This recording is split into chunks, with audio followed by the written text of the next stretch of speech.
அண்ணா பல்கலைக்கழக மாணவி தொடர்பான வழக்கை சிபிஐ வசம் ஒப்படைக்க வேண்டும். வழக்கில் பல்வேறு சந்தேகங்கள் இருப்பதாக எடப்பாடி பழனிசாமி பேட்டி. மாணவி பாலியல் வழக்கில் காவல்துறையும் அமைச்சரும் முரண்பாடான கருத்து. குற்றவாளி செல்போனில் பேசிய சார் யார் என எடப்பாடி பழனிசாமி கேள்வி.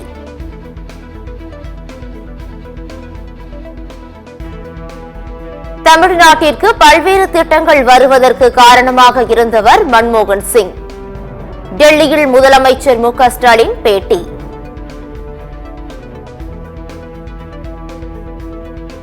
பாலியல் வன்முறை தொடர்பாக காவல்துறை 100 மற்றும் அண்ணா பல்கலைக்கழக கமிட்டியிடம் மாணவி புகார் அளித்துள்ளார்.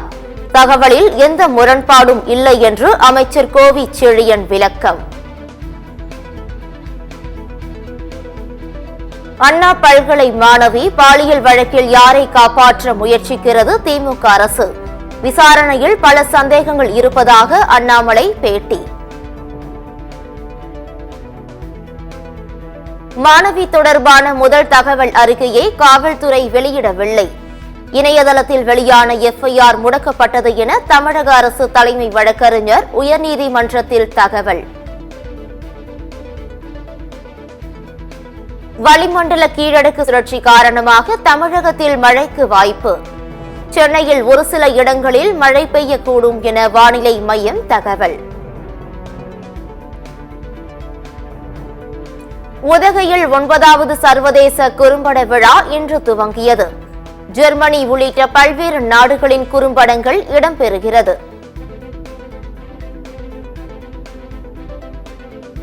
சத்தியமங்கலம் மலர் சந்தையில் பூக்களின் வரத்து குறைந்ததால் விலை அதிகரிப்பு.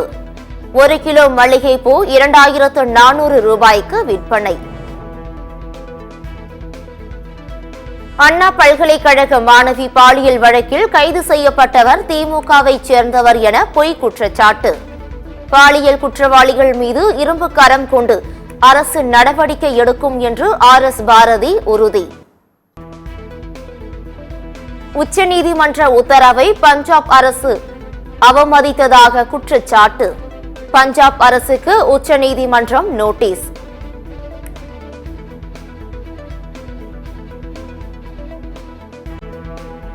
மணிப்பூரில் ஆயுத குழுவினர் மீண்டும் தாக்குதல். பாதுகாப்பு படை பதிலடி நடத்தியதால் பதற்றம்.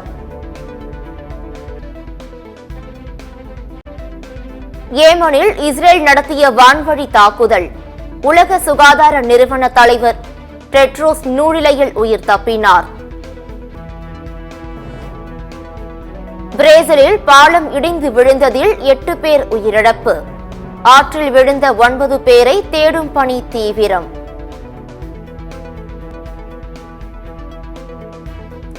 தென்கொரியாவில் அதிபரை தொடர்ந்து இடைக்கால அதிபர் பதவி நீக்கம்.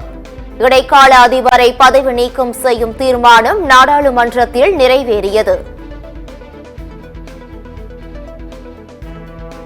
அதிரடி தாக்குதல் நடத்தியது பாகிஸ்தான் ராணுவம்.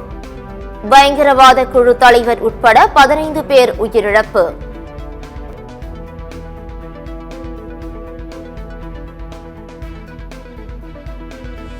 ஆஸ்திரேலியாவில் நடைபெறும் கிரிக்கெட் போட்டியில் விராட் கோலி சாம் கோஸ்டாஸுடன் மோதிய விவகாரம் பரபரப்பு. ஆஸ்திரேலியா பத்திரிகைகளில் தலைப்புச் செய்தியாக வெளியானது.